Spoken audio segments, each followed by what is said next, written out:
Let's take a quick review on this portable and very handy mini electric stainless steel metal blade grinding machine. I love making homemade moringa powder. You can actually produce powdered moringa through sun drying or an air drying process.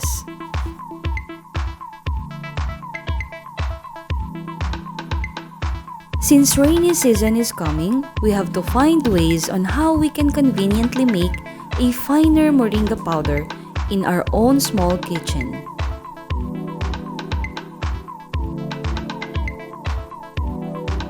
Before putting the moringa leaves into a dehydrator, make sure to wash them first and drain water for a few minutes. Moringa provides many health benefits to your body. It is beneficial to drink at least 1 teaspoon of moringa tea every day.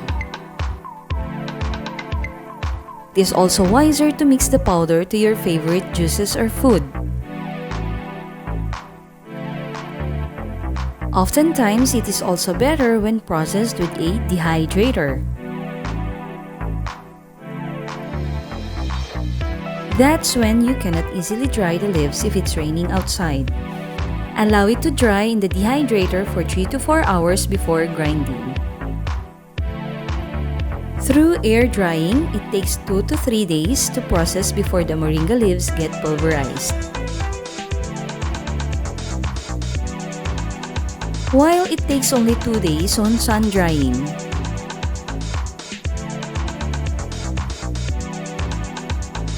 You can actually powderize it with your bare hands.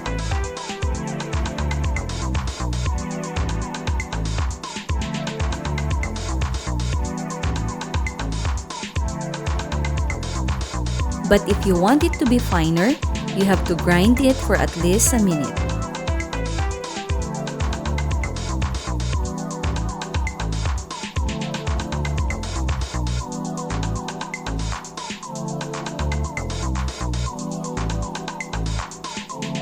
To end with a better produce, sift the powder twice, then transfer it to a clean and sterilized jar so you can use it for a longer period of time.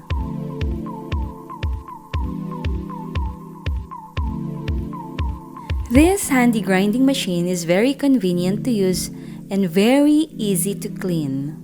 Just try not to overuse it to avoid overheating. Pressing the button one at a time will help maximize the ability of this machine. For its final review, it is best suited for home use only. I do not personally guarantee its motor capacity for commercial purposes.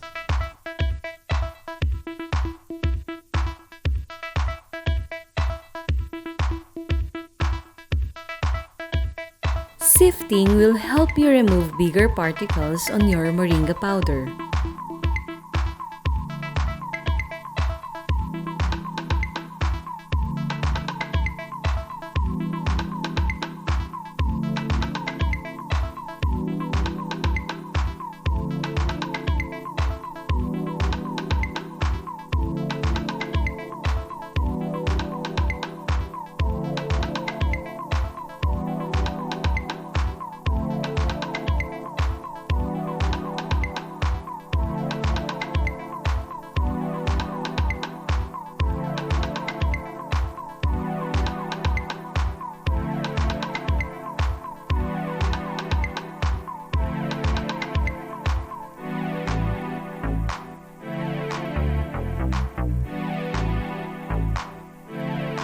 I hope this review will help you choose the best product that you can use for your own convenience.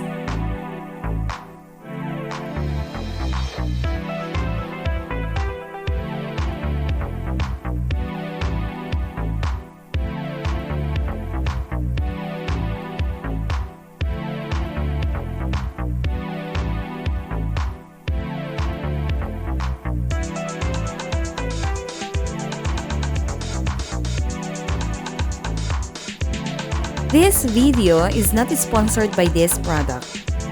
The sole purpose of this video is to help the consumer find the best product suited for their needs. The opinion made is not influenced by any third party.